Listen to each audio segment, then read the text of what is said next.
Comey was spying on Trump. Well, the reason he was writing the memos was to create a record so that he could destroy No him. American knowingly colluded with the Russians to interfere in our election campaigns. Oh, wait, unless you mean Hillary Clinton. Whenever you hear the word impeachment, I want you to substitute another word: coup.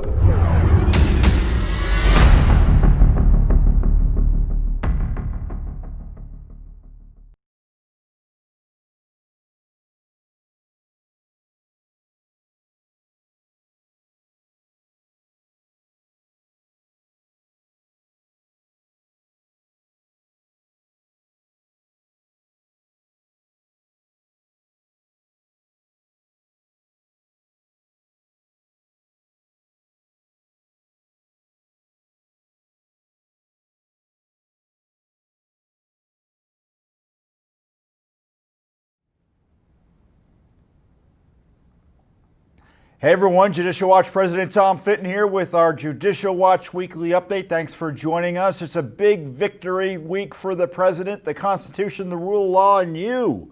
The president's been acquitted. I'll talk about that. Plus, Judicial Watch study uncovers dirty voting rolls in Iowa. Big controversy. I'll give you the briefing there.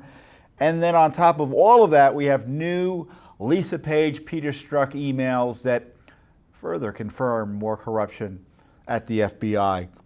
But first, the big and the great news is the president has finally been acquitted.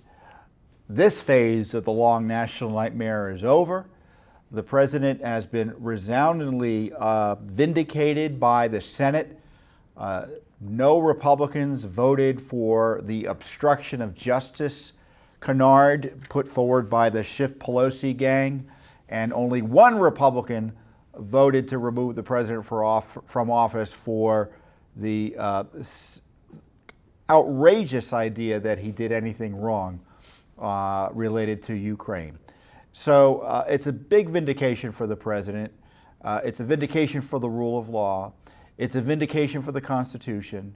And of course, it means that you're able to govern yourselves still. The elections have not been overturned in 2016. The Senate declined Schiff's pressure to intervene in the 2020 elections. They didn't have a case. So unsurprisingly, it collapsed in the Senate when it met even the most basic tenets of the rule of law and process and due process. I didn't think the Senate trial was as fair to the president as it could have been and should have been, but it could have been a lot worse. And I want to give credit to the president's defense team for curtailing and stopping Schiff from being able to expand the Senate trial in a way that would further abuse the president of the United States. And great credit also to Senator Mitch McConnell, the majority leader of the Republicans, who, proverbially speaking, herded the cats and also protected the Senate and the Constitution. And again, your right to govern yourselves, your ability to participate in self-government from being further abused by Adam Schiff and company. Now, it was a 3-week trial, which was 3 weeks too long. There should never have been an impeachment, and there should never have been a trial. But the coup has been stopped for now. And the president is right to feel vindicated. But you know what? We all should be outraged. So I'm in one of these situations, and you probably share the president's issues here too, that it's great he's been vindicated, but he's angry and morally justified in being angry over the abuse he has suffered, the abuse his family has suffered, and the abuse this country has suffered as a result by the most radical abuse of power by the House of Representatives since forever. He is in a position now, I would hope, to pursue justice against those who violated the law, abused their offices, both within his administration and in Congress. And I think that's the way he should be thinking about it. I was honored to attend the White House celebration of the president's acquittal. He had that big event this week in the East Room of the White House. And so you go over there, I see a lot of friends from the movement, people who've been supporting the president against this attack on him and the rule of law. You had these members of Congress and the House and the Senate who have tried to and have really put their necks out in many cases defending the president. The president's defense team was there. His cabinet was there and senior staff was there. And it's a smallish room. It may look big on TV, but you're really packed in. And the president was excited. He was angry. He was upset. And he spoke from the heart about the abuse he suffered and the idea that no other president should suffer this again. And I would suggest the way to make that happen is to ensure that there's accountability for the abuse he suffered. You had the criminal activity in terms of the illegal spying targeting him during the Obama administration and frankly into his administration. You had the abusive Mueller operation that abused and harassed him, even though they knew there was no lawful basis to really pursue anything against him since there was, quote, no Russia collusion. They knew that from the get-go. You had the Justice Department just a few weeks ago disavow 2 of the spy warrants used to target him. It was Carter Page specifically, but it was all about President Trump. So they're disavowing spy warrants, saying they had no basis, further confirming the criminal nature of the spy activity. And then you have Adam Schiff, it looks like, collude with the leaker to try to undermine and destroy President Trump through the sham impeachment process. And in doing so, he violated the president's civil rights. He violated the civil rights of other Americans. He abused the powers Congress is entrusted by the Constitution and the American people to harass innocent Americans. Tried to remove the president for lawfully defending himself in court. Tried to remove the president for doing his job as president in terms of ferreting out corruption. Abused his office. I'm talking about Schiff and Pelosi now. Abused their offices to try to protect a political ally, Joe Biden, from being investigated. Abused their offices trying to protect the Clinton and Obama gangs from being investigated and prosecuted for the spying I've talked to you about. That's what this is about. It was as much about self-protection and obstruction of justice as it was about removing President Trump from office. And of course, the Democrats, I know there was a big fight about witnesses and whether they're going to get witnesses or not. Look, if they got the witnesses, they were happy. But if they didn't get the witnesses, they were still happy because they still had the abusive trial. Every minute of every day, the Democrats were in the Senate abusing, smearing, and harassing the President of the United States. They were happy to be there. Every minute they were happy to be there. And if they could talk senselessly about witnesses that were really not witnesses, and they lost, they lost. They didn't care. At least they got to talk and make the president, ensure the president would be further distracted, undermine the Senate further. Just outrageous abuse of powers in ways, you know, it's one thing to target the president, but then they were targeting the Senate, they were targeting the voters, targeting innocents on the outside. Boy, Schiff's the violations by the Pelosi-Schiff Coup cabal are legion in terms of both the abuses and the targets. And don't you think they're going to stop? The coup will continue. This phase of the coup is over. It's a big victory. I mean, politically, it's probably harder for them to further harass the president, but they don't care. They're going to keep on doing it. The media won't hold them accountable. Laws, my guess is the Justice Department still isn't going to do anything significant about the illegal activity that may have involved Adam Schiff, for instance, and the leak of classified information about the phone call to Schiff and his staff. What did Schiff know? When did he know it? What did his staff know? When did they know it? So what's next? There's got to be accountability for the coup cabal. And I don't know what the president's going to do specifically. Today, for instance, or this week, it's being announced he's moving Lieutenant Colonel Vindman, or at least someone is in a responsible position, out of the White House finally. Vindman, of course, is implicated in the leaks, was attacking the president in uniform, not on ethical grounds, but on policy grounds. Wildly inappropriate behavior by an officer, in my view. And certainly given his obvious dislike for the president's policies, why was he allowed to remain in the White House? Well, I kind of know, because this is what happens. You make a fake accusation against the president and you're a government bureaucrat, and rather than what should have happened is that there be an investigation about the conspiracy targeting the president, abusing powers and abusing their positions, everything's frozen because, quote, he's a witness, and holding him accountable is obstruction. Well, now that game's over, and so Vindman, thankfully, looks like he's on his way out. The president retweeted 3 of my tweets about Vindman today, which were very critical. One was he shouldn't be anywhere near foreign policy decision-making. He's got to be kicked out, and we got to protect our national security and foreign policy from his machinations.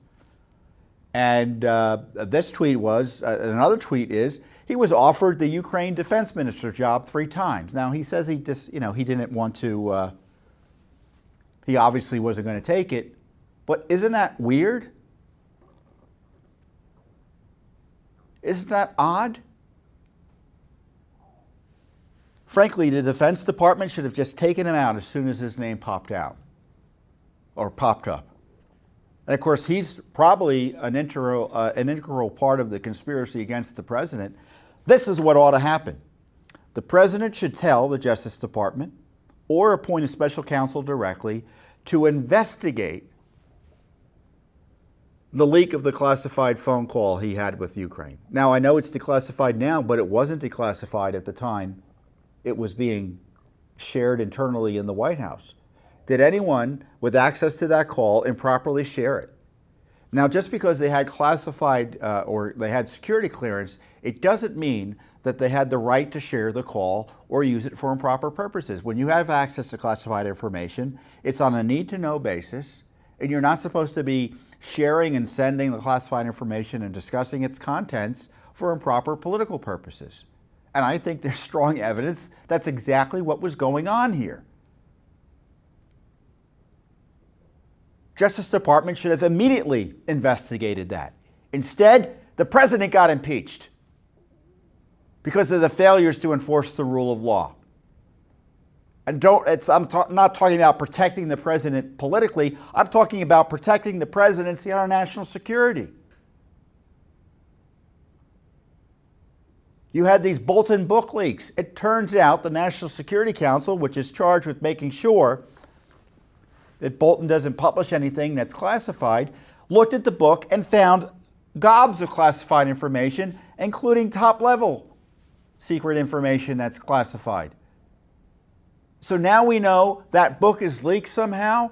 You've got to presume classified information was improperly shared, maybe in a criminal way. And as soon as that happened, there should have been a Department of Justice investigation, raids and whatnot, to secure documents and secure information. So there should be criminal investigations into the seditious conspiracy against the president. Yes. Now, Judicial Watch already is doing the heavy lifting. We have a lawsuit against Schiff over his obtaining and publishing the confidential private phone records of the president's lawyers.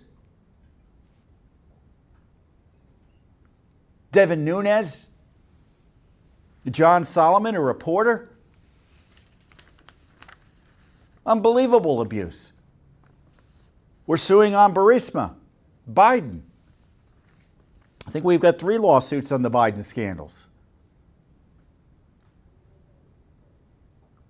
And of course, we have lawsuits on the so-called whistleblower, trying to get details about what he was up to. So this is what needs to be done. There's got to be accountability. And I don't know if the Justice Department's going to do it. My guess is the president's going to probably take more direct action. It's pretty clear he doesn't trust Vindman and he wants him out, which is exactly appropriate. The president runs the executive branch. And so much of the attacks on the president have been about trying to prevent him from being president. and suggesting that the powers granted to the president of the Constitution, the President Trump is not allowed to use.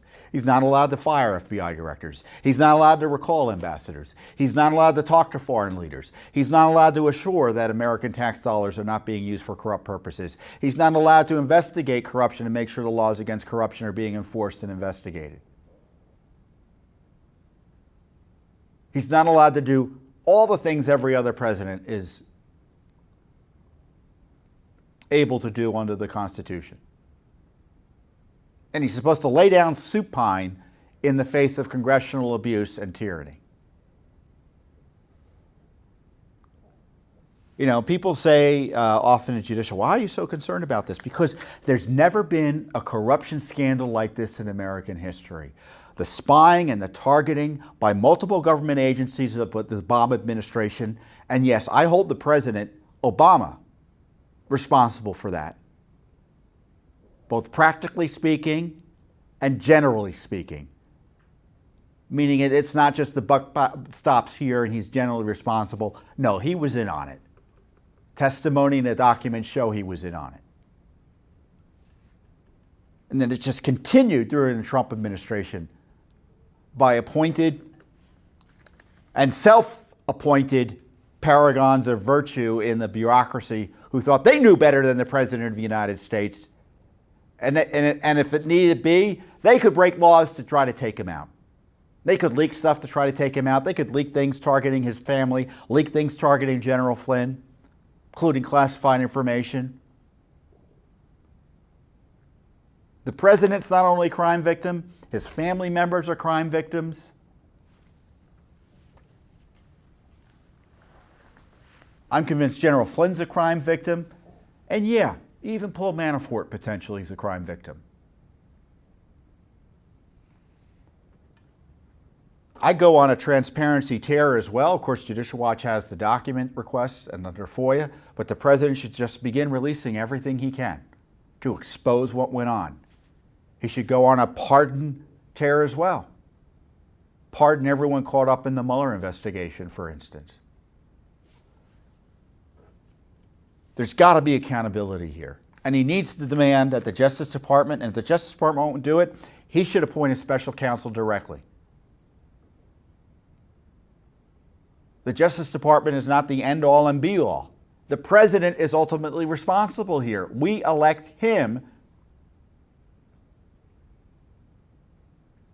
And if his agency isn't doing what it's supposed to be doing or is unable to, I mean, I personally think Attorney General Barr is a lot like President Trump in the sense he wants to do the right thing. He's only got a handful of people there at the Justice Department, which is a locus of evil when it comes to deep state conspiracies and abuses of power. So he's got a million things on his plate, and I don't know if he'll get to the key things that he needs to be doing in terms of prosecuting all the folks that we were talking about. So maybe the president, and I suggest the president, directly appoint a special counsel. Don't ask Attorney General Barr to do it. The special counsel should report to the President of the United States to investigate the outstanding crimes that have yet to be fully investigated, at least evidently, by the Justice Department, and to reopen the investigations into the Clinton crimes, especially related to email.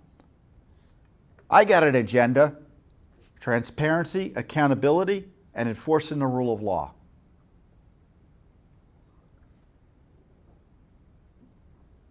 And the Democrats are done in terms of having any credibility in attacking the rule of law here.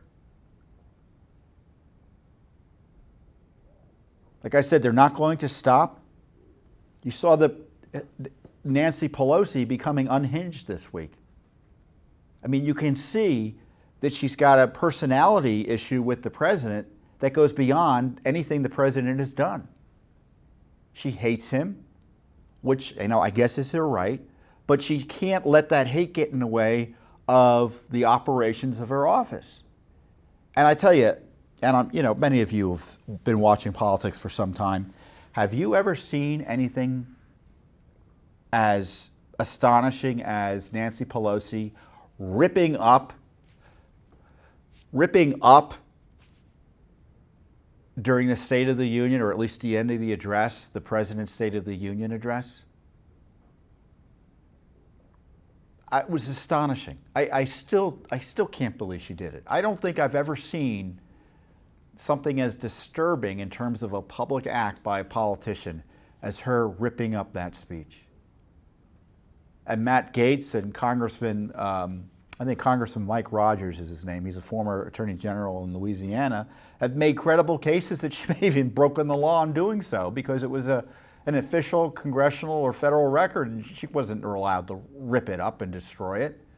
Certainly it was an ethical transgression. There's a basic rule of the House ethics, to a degree they even enforce ethics in the House anymore. And the rule is you must act in a way that reflects credibly in the House. And when you don't, you're in violation of the ethics rules. Basic rule. Do you think Nancy Pelosi acted in a way that reflects credibly in the House of Representatives?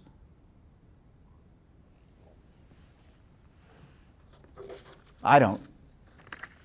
I don't know if we're going to file an ethics complaint on it or not. We already have ethics complaints pending on Adam Schiff, 2 of them. We have two ethics complaints pending on Ilhan Omar. The House is in an ethics crisis, in my view. They've got this corruption by the leadership and key members that is going unaddressed, at least ethically, within the House of Representatives. And so why else would they want, again, another reason to try to impeach the president improperly, distract from your own corruption.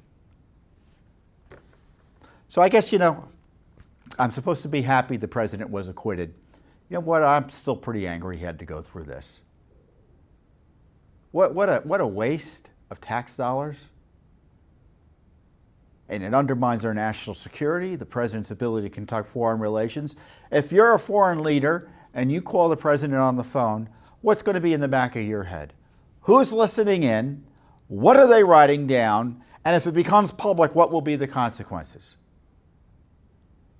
It impairs the ability of the president to conduct foreign relations. It hurts our national security.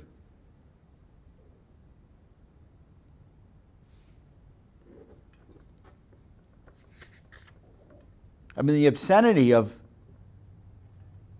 the Senate voting on removing the President of the United States on the eve of presidential primaries, it's just insane that it was even allowed to happen.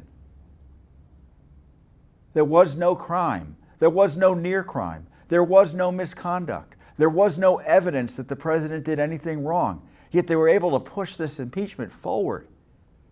And the Senate gave them the time of day. Let me just say something about Mitt Romney. He says he did it for the right reasons in trying to remove a sitting president, having the Senate intervene in an election year over that Ukraine call. I tell you, if I were talking to Mitt Romney, and maybe I should call him and tell him this, but if you're in Utah, I suggest you call and tell him this. He doesn't understand what happened to him in 2012. Now, I know there are always many reasons one loses an election, but we do know one of the reasons Romney lost the election was because the Tea Party movement was suppressed as a result of the abuse of the IRS, the FBI, the Justice Department, and other agencies of the federal government to target the Tea Party and other Republican-oriented or conservative groups and keep them out of the presidential campaign. Remember, the Tea Party emerged in 2010, was a significant force, and helped change the House control or congressional control in 2010. And in 2012, they largely disappeared. And everyone said, well, what happened to them? Well, we found out what had happened to them was the IRS came down on them like a ton of bricks under Barack Obama and pressure from the Democrats in the House and the Senate. We've got the documents. Judicial Watch exposed it all.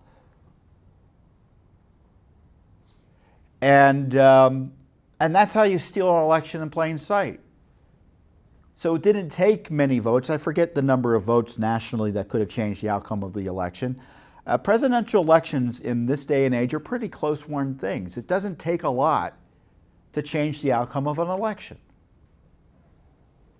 And certainly if the Tea Party was more active, there's a strong argument that Mitt Romney would have been president of the United States and defeated Barack Obama. And yet he lost because of this Obama gang corruption in terms of abusing the IRS to target Obama's political opposition to ensure an election result. That's stealing an election in plain sight. And so it happened in 2000, so they knew, hey, it worked in 2012, so they thought to themselves, I suspect, let's try it again in 2016. We got this Donald Trump, we hate him, we've got Hillary Clinton, we know she's an ethics mess. Oh, and looks like she committed crimes, so we're going to have to cover that up. What do? Let's spy on him, secretly. And let's leak that we're spying on him and accuse him of being a Russia agent. Let's see if that affects the election. Oh, we lost. Well, let's keep on pushing on him. Let's undermine him. Let's try to undo the election.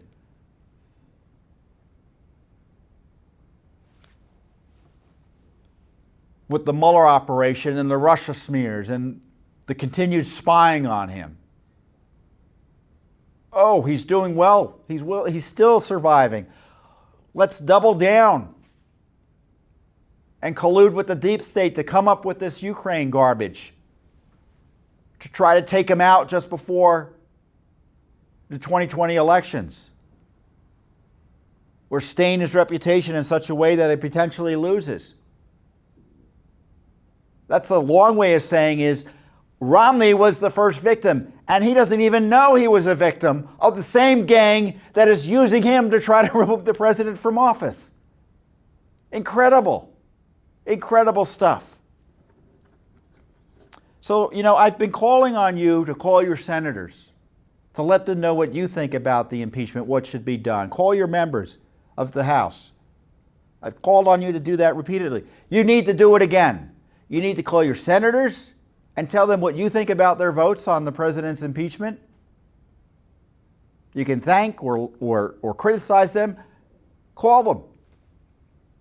Call your House members. Tell them to hold the line on the rule of law and to stop the abusive attacks on our constitutional system.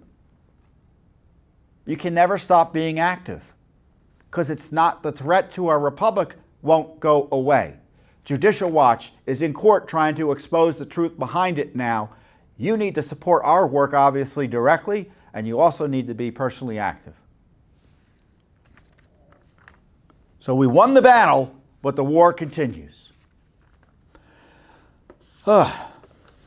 So, we had a little bit of a controversy this week when we made the mistake of telling the truth about Iowa's voting rolls. And I'll tell you the background of what happened. So, it's over the weekend, and I'm thinking, I wonder, because we had issued a study last year, we had done a study last year that we reported on in January. And it's the best available data generally. So we look at data sent to the Election Assistance Commission, which is a federal agency. It's certified by the Secretaries of State, and they send voter registration and other data to the Election Assistance Commission. And it's the best available data at the time. It's released by the Election Assistance Commission in the summer of 2000, basically the summer every other year, in this case 2019. And so we looked at that data and compared it to census data, contemporaneous census data that's contemporaneous with the voter registration data, and we found that there are nearly 350 counties across the country with more people on the rolls than eligible to vote, and as many as 2.5 million extra names. And based on that study, we sent warning letters late last year to 5 different states, 19 counties, North Carolina, Virginia, Pennsylvania, Colorado, North Carolina, Virginia, Pennsylvania, Colorado, North Carolina, and there's a 5th state I'm not remembering. Oh, California. How can I forget? And we've previously, using this analytical approach, had great success in court in terms of convincing states to either agree to a consent decree in the case of Kentucky, settle the case in the case of Los Angeles County, to remove, at least in those 2 states, nearly 2 million names from the rolls. Ultimately, 2 million extra names from the rolls. People who are on the rolls, who have likely moved away, or otherwise ineligible to vote, who shouldn't be on the rolls anymore. With the theory being, federal law requires you to take reasonable steps to clean off the rolls. And if you got more people on the rolls than are living there and eligible to vote, that's a pretty good indication you're not taking the steps necessary. And it's usually a good basis for us to start asking questions and finding out and confirming they're not doing their job. So over the weekend, I'm thinking, well, what about Iowa? What did our study show there? And it turns out our study showed there were 8 counties over 100% of the rolls. 8 counties. Only 18,000 names, but that's a lot of names for Iowa. And so the blowback was outrageous. There's a Secretary of State, Secretary Fitton, Iowa, Republican, who falsely accused us of putting out this information. And what was the basis for that? They said we used old data. He said you should use new census data and unconfirmed data we put that he doesn't certify and won't be finalized in terms of what the actual numbers are, at least for federal government purposes, until next year. He says that shows a different result. Well, even using his new data, you know what his new data shows? 5 counties over 100% of the voting rolls. Nearly 3 dozen counties over 95%. Why is that number important? Let me tell you this. Frankly, any registration rate in a county, the registration rates tend to be 80% or lower. 80% is like on a really high-end range. 75% is probably a fairer number. So when you're at 95% and above, warning lights go off. When you're at 100% and above, the whistles go off. And so on the basis of this misinformation, they attacked us. The media falsely accused us of putting out false information, even though our information is the best available information out there, which is consistent with new information, which frankly isn't as reliable. Washington Post was particularly dishonest because they said the initial headline was Judicial Watch puts out false claims of voter fraud. And we did nothing of the sort. We didn't allege voter fraud. Obviously, if you have dirty voting rolls, it may encourage voter fraud or may result in voter fraud, but we didn't allege any voter fraud. And I pushed back on the Washington Post. I sent an email. There's a story, maybe we can link it at Real Clear Investigations or Real Clear Politics by Mark Hemingway that describes what went on. I pushed back on the Washington Post. I said, you need to correct your headline. It's false. We did not allege voter fraud. And they wrote back saying, well, saying they're dirty election rolls is the same thing as saying voter fraud. I mean, it's Orwellian what the liberals in the media are willing to do and say to justify their lies about a group they don't like, which is Judicial Watch. And the reaction to our information about Iowa is just, it shows you how important our work is, because we're the only ones defending the rule of law on this, practically speaking. No one else is doing this. No one else is out there cleaning the rolls the way we are, going to court to try to get the rolls clean, exposing what's going on. And the left accuses us of being partisan. We're in a battle with the Iowa Secretary of State, who's a Republican. Kentucky is largely run by Republicans. They had to clean up their rolls. Our cases against Ohio and Indiana, Republican-controlled states largely. And we've been victimized by media lies by a government official who helped convince Facebook to suppress a post we had put up. And Instagram too, because Facebook owns Instagram. We're trying to figure out how to undo that suppression. But what a dangerous situation in terms of our First Amendment. We have a government official, an elected official in Iowa, I think he's elected, Secretary of State, putting out misinformation, and big tech companies succumbing to a pressure campaign from dishonest media, using this government official as a backstop suppress our information. You worry, it's not big tech censorship you should worry about. It's the big tech censorship that happens as a result of alliances and pressure from government officials. Adam Schiff, for instance, has pressured big tech to suppress the name of the alleged whistleblower. If I mention his name, Facebook will take our video down. YouTube will take our video down, even though this alleged whistleblower is a senior official at the CIA on Ukraine who was assigned to both the Obama White House and the Trump White House. And big tech has caved to Adam Schiff's pretend theory that he's, quote, a whistleblower and his name can't be disclosed. We can know everyone else involved, but not this whistleblower. The same goes for these election roll issues. We've had our material upheld in 4 different courts. The theory of our case vindicated by a Supreme Court case, and we're having the media telling us we don't know what we're doing. It's frustrating, but you can help. How can you help? You can spread the word about our information. You can't spread it on Facebook as it's currently written because they won't allow you to.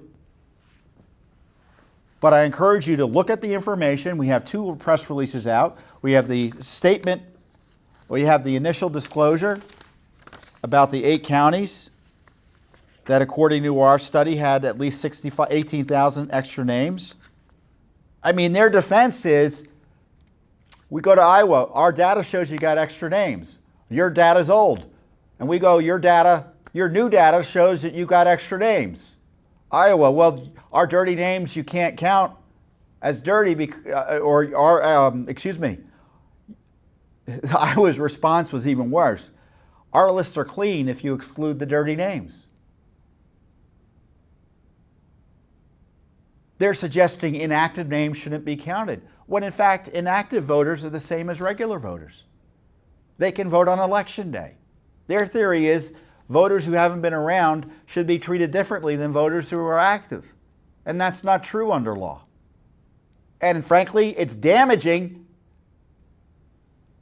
and potentially suppressing to people's right to vote. Because you hear that, you might think, well, I haven't voted in a long time, I'm out. You're not out. Go and vote. Don't listen to the government bureaucrats trying to defend their dirty rolls by suggesting your name is no longer good on the rolls, even if you live there, because it's inactive. It's government bureaucrats, government officials, and the dishonest left trying to protect themselves from having to clean up the rolls. Why do they hate discussion of dirty rolling rolls? Because in Iowa, for instance, they have voter ID, which is a significant way to mitigate the threat of voter fraud caused by dirty voting rolls. Because if you go and show up to vote, let's say you know someone's moved away, you get wind they're still registered to vote because you're getting mailings or you just guess right, and you go to vote in their name, it's difficult to do if you need an ID to do it. In California, where they have millions of names that we had found extra on the rolls, you can go to California, they don't ask you for voter ID. Pennsylvania, they don't ask you for voter ID. North Carolina, there's no voter ID there, thanks to the Obama gang and leftist groups down there that work with an activist court to shut it down. Most of the big states don't have voter ID. That's why they hate discussions by Judicial Watch exposing the dirty voting rolls. We're winning in court. They're lying. Whose side are you on? So there's more information coming out. People are wondering, I'm sure, what's going on in New Hampshire. Are the rolls in New Hampshire dirty? We don't know. Why don't we know? Because they don't report data the way other jurisdictions do. They report data, my understanding is, by township. And other jurisdictions report voter registration data by county. And so there's no real census equivalent to figure out if they got too many names by township in New Hampshire on the rolls than people living there, because census doesn't really track data by township in New Hampshire.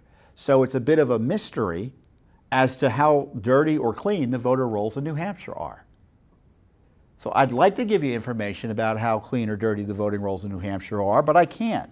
So on top of all of it, I can't let it go. As we go to video today, unless something happened, I haven't been able to track it completely because it's obviously the caucuses have collapsed in Iowa. I don't think the dirty voting rolls had anything to do with it. And I don't know if corruption had anything to do with it, but we don't know who won in Iowa. We don't know who won in Iowa. Something bad happened, though. And if I were the state law enforcement officials in Iowa, the top state law enforcement officers, I would be, talk about raiding. I mean, look, Paul Manafort had his home raided so the FBI could take pictures of his suits, literally, suits, his clothing. Yet you have an entire caucus in a key state, Iowa. It's a small state, but it's a key state because it's the first in the nation. No law enforcement action. I'm surprised no candidate has called for law enforcement action. So we don't know who won. Was it Buttigieg? Was it Sanders? I don't know.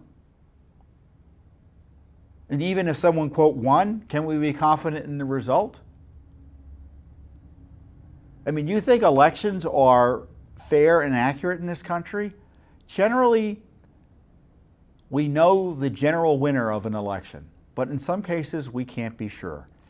And that's the case in the Iowa caucuses.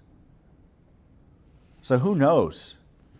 I mean, you had that Des Moines Register poll suppressed on the eve of the election, and people in the opposite campaigns. And this is not, I'm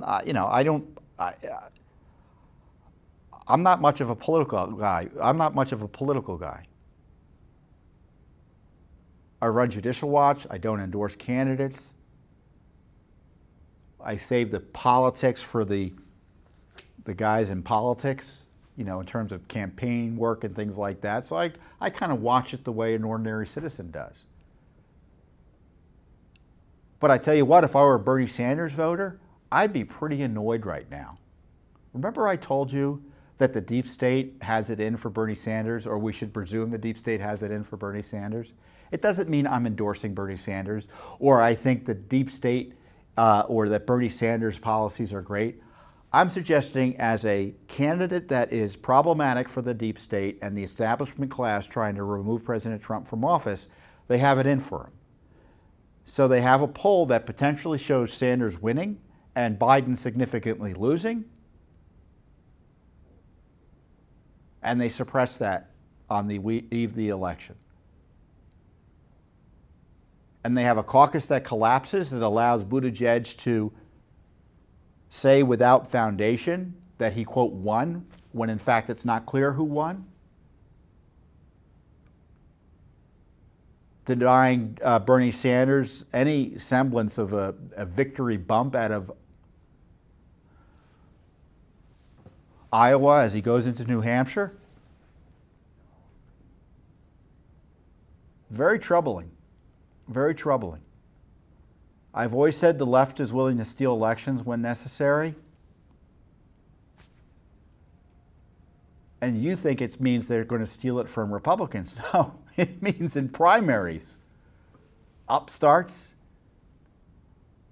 people challenging the incumbencies or the incumbent politicians. Voter fraud affects Democratic primaries in significant ways.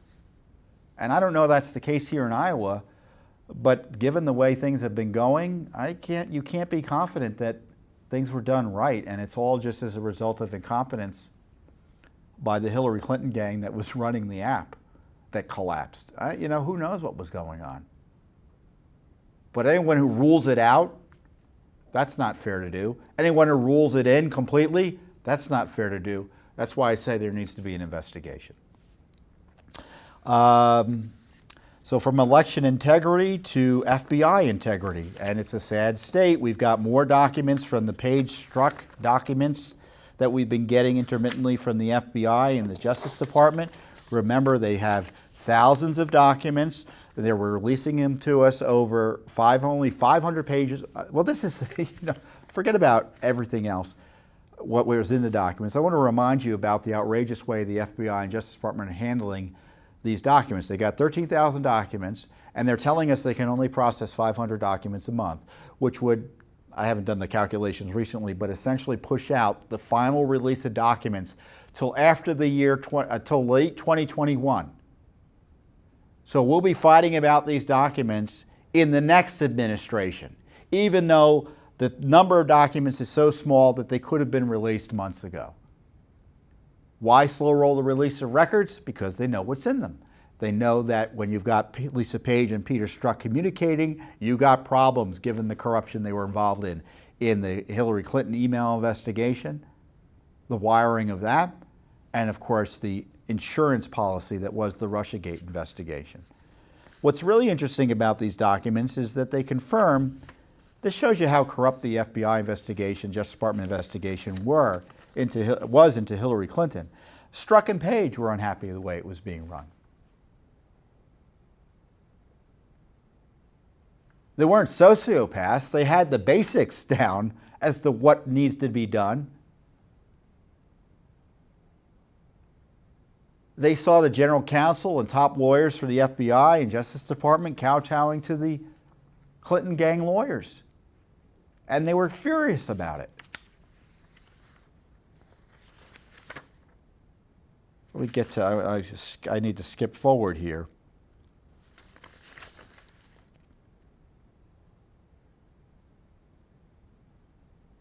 In exchange, in a 2016 email exchange in July, this is after Clinton got off,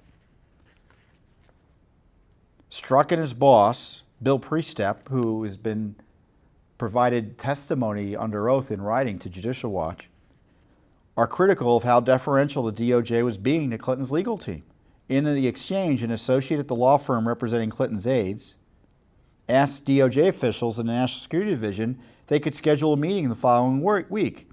An unidentified NSD official, National Security Division officials, writes, "It is my understanding that Deputy Assistant Attorney General George Toscas may have called over the Jim, presumably FBI Director Jim Baker, and Tricia, who was the FBI Office General Counsel lawyer Tricia Anderson, recording some high-level participation for at least the first few such calls." Why on earth would they have to participate?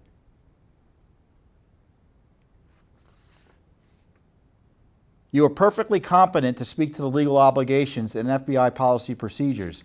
We should not be treating opposing counsel this way. We would not in any other case. That's Strzok.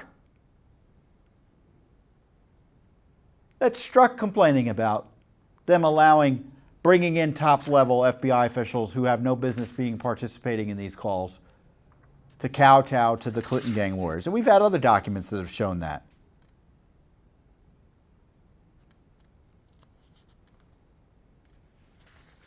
We have other documents that show here that the Justice Department was editing 302s. What are 302s? Those are the narrative reports created by FBI agents of interviews. Infamously, there was an edit argument over a particular issue with the Flynn 302. Remember that? Where the 302 wasn't finalized or had been edited significantly months after the initial interview took place, which suggested that Flynn actually hadn't lied. DOJ is editing 302s, which is highly unusual in my view. What else is here? Oh, Strzok and Page were involved in the opening of Crossfire Hurricane, the anti-Trump spy operation. Turns out that was conducted illegally.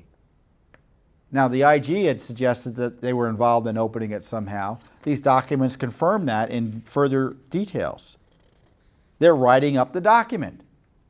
There's this electronic communication that was written up to justify the spy operation against the Trump campaign. It's called an electronic communication. The documents detail that Page and Strzok were involved in running it or writing the material. Now, outrageously, we've yet to see that electronic communication. The most significant spy operation in American history, we don't know how it was opened. And even more troublingly, the IG says they could find, quote, no evidence it was opened for nefarious purposes or improper purposes or there was anything improper in opening it. even though the Attorney General of the United States and John Durham, the U.S. Attorney from Connecticut, who's allegedly investigating this, has suggested that the IG's conclusion was wrong there. Well, if there's that dispute, why isn't this document being released? We've sued for it, we've asked for it, we can't get it. This is another example of the president's need to intervene to release basic information about the outrageous spy abuses against him. Anything involving Lisa Page and Peter Strzok, especially on Russiagate, given their emails about having insurance policies and knowing there was never anything there. They all knew there was never anything there. This was all concocted. That's what the evidence shows. There was no good faith-based reason to open up a spy operation against a candidate for president of the United States. Just think of the bar of credibility in common sense terms you would have to meet any competent official to justify doing that. Do you think they had that? Of course they didn't. I don't care what the IG says. The IG says, we found they dotted every I and crossed every T, so therefore they can do that. You know, there's a famous, it's not famous, but there's an old cartoon that I've always liked. And there's a clown that's walking around town, evidently, in the cartoon with a giant mallet bashing people on the head. And they're all lying around in the street. And the cop is looking at a document and he says, well, my gosh, he does have a license to do that. That's the IG's approach to Russiagate. They got all the documents right, so therefore nothing bad happened. Despite all the evidence, something bad happened. That's both direct and circumstantial. And so we've got documents showing Lisa Page and Peter Strzok's direct involvement in the opening of the most dangerous counterintelligence investigation in American history in terms of its threat to our constitutional republic, which in my view is ongoing. Oh, what else is interesting here is a curious email about Seth Rich. Now, Seth Rich was a DNC staffer who was murdered here in Washington, D.C., and the murder remains unsolved. Now, there are those who question how and why he was murdered and what happened there, and you can just imagine there are people who've alleged he was involved in the WikiLeaks leaks or the DNC hacking. I don't know if any of that's true. I do know that when a political person like Seth Rich is murdered, politics intervenes in the investigation of his death. So we've tried to do some FOIA work there. We haven't gotten anywhere because death investigation is still open. But the FBI, I think, had told us they had no documents. Well, lo and behold, out of this Lisa Page, Peter Strzok document, there's references to Seth Rich. Let's see what it says here. There is there's a media inquiry about, so an official whose name they redact writes, various news outlets are reporting today that Julian Assange suggested during a recent overseas interview that DNC staffer Seth Rich was a WikiLeaks source and may have been killed because he leaked the DNC emails to his organization, and that WikiLeaks is offering $20,000 for information regarding Seth Rich's death last month. Based on this news, we anticipate additional press coverage on this matter. I hear that you are in class today. However, when you have a moment, can you please give me a call to discuss what involvement the Bureau has in the investigation? A Washington field office agent responds, I'm aware of this reporting from earlier this week, but not any specific involvement in any related case. I don't know what that means. I'm reading it to mean we're not involved, but it reads oddly. So if I had received that email, I would have written back, what do you mean? Is it yes or no? An unidentified agent then writes to both Maffa, who is an FBI guy, and Strzok, just FYSA for your situational awareness. I squashed this with redacted, so there's a blank. Strzok then forwards that email chain to Page. So that's curious.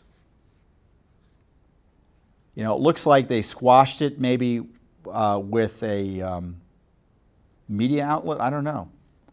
But they're talking about Rich here. They suggest that the FBI isn't doing much, if anything, on it. But they squashed an inquiry, which is a substantial issue. I mean, Assange, I don't know whether he was telling the truth there, but certainly that would be enough. If it would have been enough for the FBI to investigate Donald Trump, but not enough for the FBI to launch an investigation into the Seth Rich murder. That's what that shows. Isn't it curious what they decide to investigate and what basis they base that decision on? Trump, they got garbage rumors.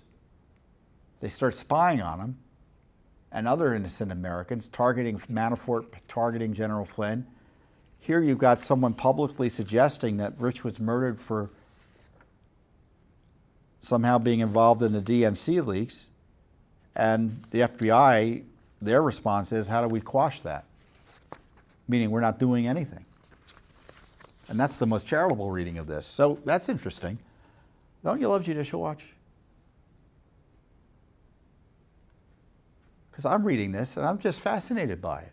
Aren't you fascinated by it? It raises questions about substantial issues, these documents, that the general media has zero interest in pursuing. Our government agencies don't want to talk about. Congress doesn't want to do anything about it. And we're just doing our due diligence, getting basic information out, and finding really startling information about matters of national importance. And we do this thanks to your support. We are we have millions of followers on social media, I know that. But we also have hundreds of thousands of people who write us checks, give us money, donate online. We're one of the most widely supported conservative organizations, government watchdog groups in the country. We are probably the biggest watchdog group in the world. We're not just a group, we're a movement. And I encourage you to join our movement, support Judicial Watch, in the least learn about what we're doing, share our educational materials. Our goal is to educate you, the American public, about what your government's up to, because they're not going to do it voluntarily. The media isn't going to do it. You can trust Judicial Watch. I want you to have a wonderful week, and I'll see you next time here on the Judicial Watch Weekly Update.